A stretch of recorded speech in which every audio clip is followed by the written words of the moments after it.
Hey kids, Graham here from therecordingrevolution.com with another 5 minutes to a better mix video tutorial where we're looking at 31 mixing tips in 31 days. Today's video is all about a vocal delay trick I like to use, and it's really not a trick, it's more of a technique that I'm using all the time on lead vocals, mostly because it gives my lead vocal some ambience so it sounds bigger and more majestic than it is without having to result to a reverb that could sound digital or fake or processed or can wash around in the mix and lose a lot of clarity. I like to use this trick, so I wanted to show it to you. So I have a dry lead vocal right here. You take me in and clean me up. All right. And next to it, I have this green track here, and there's nothing on it. It's just an aux track in Pro Tools that I have created a send of my vocal, sending it to a bus called delay. And that bus ends up right here. So all I'm going to do is grab an available delay plugin, a stereo delay, and you just really can grab any basic delay that comes with your DAW.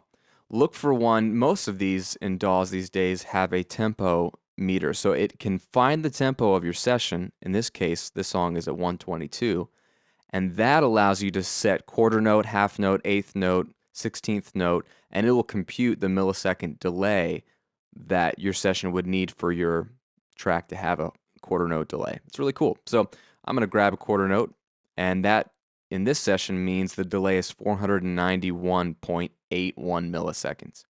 It does the math for you. So that's cool. I'll start with a quarter note, maybe an eighth note sometimes. And let's take a listen to what that's doing. You take me in and clean me up. Okay, so it does one distinct echo, and it's delayed by a quarter note. The second thing I'll do is I'll take the left or the right delay and I'll adjust it so it's just slightly off of the other one. This will give it a stereo effect. You take me in and clean me up. All right, so you hear that? So it basically takes the delay away from the center and allows it to ping pong in the left and the right. Then what I'll do is create some feedback, right? You don't want just one echo. In this case, I want it to continually echo and die off and die off. So maybe, 10, 12% feedback. Let's take a listen. You take me in and clean me up.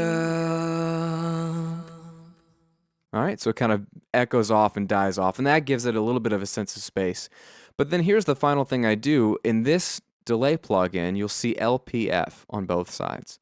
That's a low-pass filter, which is the opposite of a high-pass filter. If you watched that video a couple days ago where we talked about letting the highs pass and cutting out the lows, this does the opposite. It lets the lows pass and cuts out the highs. And so what I do is I drag it down, so I say remove a lot of that top end, which is going to be the intelligibility of his vocal. So you'll lose a lot of the clarity of his vocal. So I'm dragging this down, I don't know, maybe to about 1,000 hertz, 2,000 hertz. I'm going to press play. You take me in and clean me up.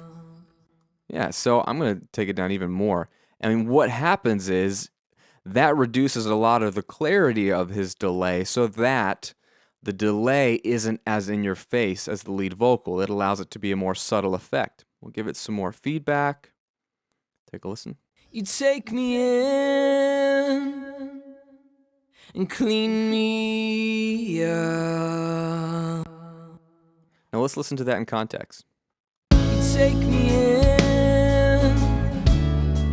and clean me up. You show me again your love will not dry up. Now I've got this cranked louder than I normally would, but you get the idea. You can then adjust your send, bring it down so you just hear a little bit of that ping pong delay. You can even go back to your delay and make it a more distinct difference in the left and the right. You take me in. And then you'll hear it go back and forth a little bit more in left and the right. But that's all I'm doing, a low pass filter on a vocal delay, and it allows you to have a subtle sense of ambience without it washing and taking over your lead vocal. You want that to still be clear and focused and in the middle, and this way you can get some ambience without using the reverb. Hope that helps you guys. Again, this is Graham at therecordingrevolution.com with 5 minutes to a better mix. Hope to see you on the next video, guys.